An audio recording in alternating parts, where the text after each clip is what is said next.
Mr. Anderson. Rutabaga. Omelet. People who don't exist. There's I think you saw that one in Dragon Ball during one of the martial arts tournaments. I think it's the first one they go to. Yeah. Where Krillin and Jackie Chan are fighting, and they clash for 1 second, and the guy's like, wait a minute now, what just happened? And then they take like 10 minutes to explain that in that one clash that was like instantaneous on screen, they actually did like a bunch of stuff and like played rock paper scissors and like jumped at each other and like and did all that other crap. Well, I wonder if I thought Kuja. Oh no, maybe not. He's a bad guy from Final Fantasy IX, and everyone kind of likes him. He's kind of weirdly effeminate. Yeah. I kind of thought he was a girl originally when I played. I'm not gonna lie. Just because he's got like most of his torso visible, and then just like a little bit covering the nips. Oh. And so it just was a very feminine outfit. And it's very hard to tell with some like anime style designs. Yeah. Especially because all of them have very big heads in Final Fantasy IX. Because they went a lot cutesier than 8. Because it was so weird, because, 7 was, polygons. But you're like, that's okay. It was 1997. Yeah, and it's you're still using your imagination in 7 to, fill in the gaps. So, even though Cloud kind of seems short, he actually is tall, because you see him in the fight scenes. Yeah.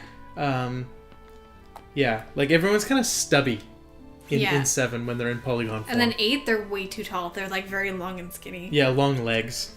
But then in 9, they went back to sort of the roots because they had the technology to make it look kind of like a SNES game again, but that it was also 3D. Yeah. So it was cool that they could actually have a style to it. I mean, it's still very pixelated, but I love how everyone's quite angsty in this game though. Cloud is still the angstiest one, but Leon's pretty angsty, and even Tifa gets a little bit. So I don't know Cloud's character very well because I haven't played Final Fantasy VII, but I know that Squall, everyone just thinks that he's angsty, but he's actually just kind of dumb. He's also kind of super insecure. Yeah, he's really insecure, but so his not dots are just because he doesn't know how to deal with people. He's like, should I tell this? But I feel like that wouldn't really go very well. And then they're like, he's so mysterious. Yeah, and he's really just some really angsty, awkward teenager. He's got so many scars on his face that don't make sense. That's why I like him so much. Squall. Oh. I thought you meant this guy. I'm like, what? That's why you like him? Because he sort of reminds you of you? Or? Have I talked? I think Squall's probably my favorite Final Fantasy character. Because, this guy's such a pansy.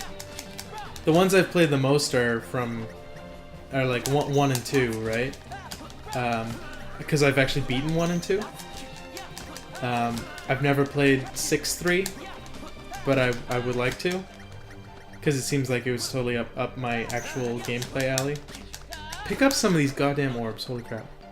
Yeah, so they're just when you get down to it, the early games don't have a lot of character to them, especially the first one where you don't have a team of characters, you just pick from classes. Yeah. So they don't have any personality to them. The warrior, the white mage, the black mage, the fighter, and I think there's one more, maybe, and then Bye, Setzer. You suck.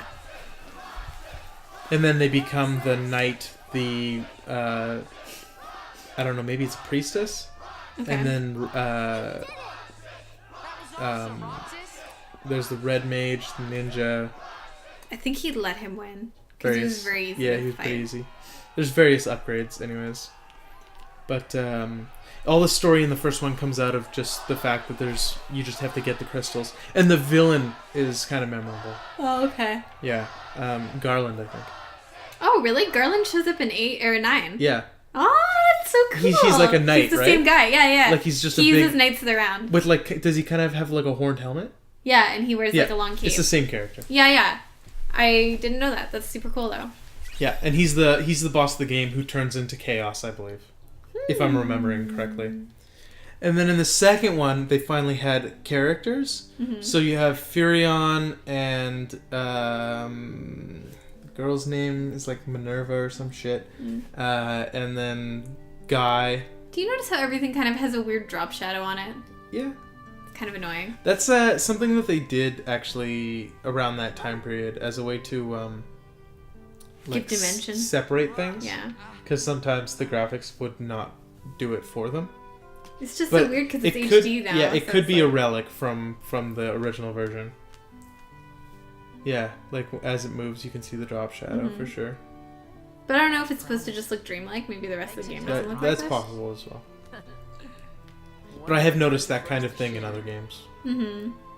Where was she keeping that? And why weren't they, like, packaged? Oh my god.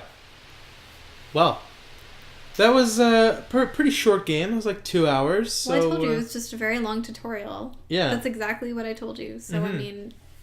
So, a lot more questions than answers. This has been 2Player1s. Thanks for watching, and, oh, fuck. It's so weird, because, in the first game, I didn't realize that they actually, like, lived off of the island. This is also Selfie, by the way.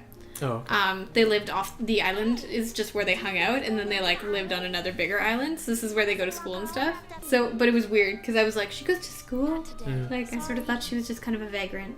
I'm gonna be honest. Yeah. Selfie's not my favorite character. Oh, I hate Selfie. She always gets in the way. Yeah, and she's not fun. Like I even prefer her first Quistis and Renoa usually. Yeah. That's my team is always Squall, Quistis, and Renoa. And then when they're like, we have to separate and do stuff on opposite I always terms. have. And then you're like, I guess I'd better junction some unused GFs to you guys, huh? Oh, that is the thing that totally breaks the game for me. That you need to remember to unjunction shit. Because if you're left, junction. Well, if what's that? Like you have to have each character have one at all times. But sometimes they give them back to you if they're like gone for a long time, and then you like play as them again. And you're like, oh shit, I never gave. And then you like prioritize the best ones, but then they're like, well, you know, Squall's gonna be out of commission, and he has Shiva, so you're fucked. Yeah. And you're like, damn it.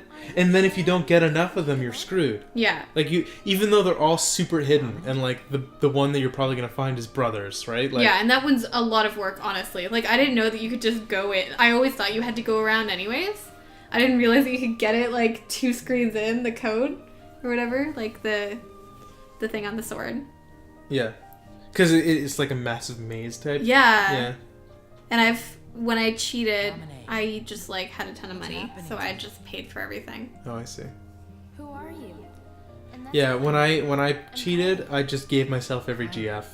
I didn't bother fucking finding all the shit, and I never mug anything, so there's that.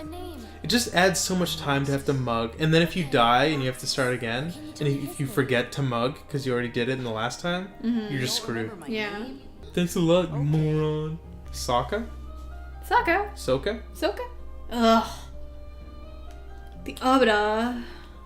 Ong. Katara. Yeah, like how did they get Sokka?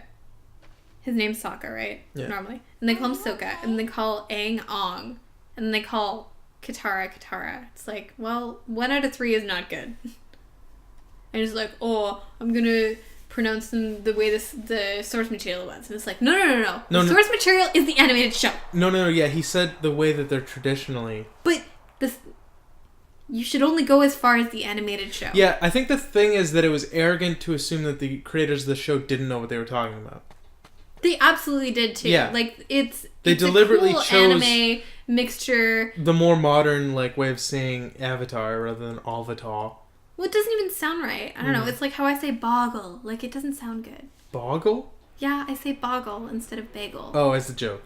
No, I used to say it all the time as boggle until people got mad at me, and so I had to teach myself how to say bagel. Because it's a bagel. What the fuck's wrong with you? See, there was an episode of Community where they make fun of Britta for calling it a boggle, and I was like, I'm not alone! So I was very happy. But yeah, I used to call them boggles, and sometimes I still do. The boy I can't remember. You're dumb. He said that no matter Shut up. It's like the one thing that Frank was always bugging me about, because I used to eat them every day, and she would have to hear me call them a boggle every day, and she's like, I can't. It's a bagel. What's wrong with you? Yeah. There is something wrong with you. Shut up. It's called a bagel. If I ever hear you call it a boggle, then there will be domestic abuse. What if I preface it by buying Boggle? The board game? Yeah. It's on sale.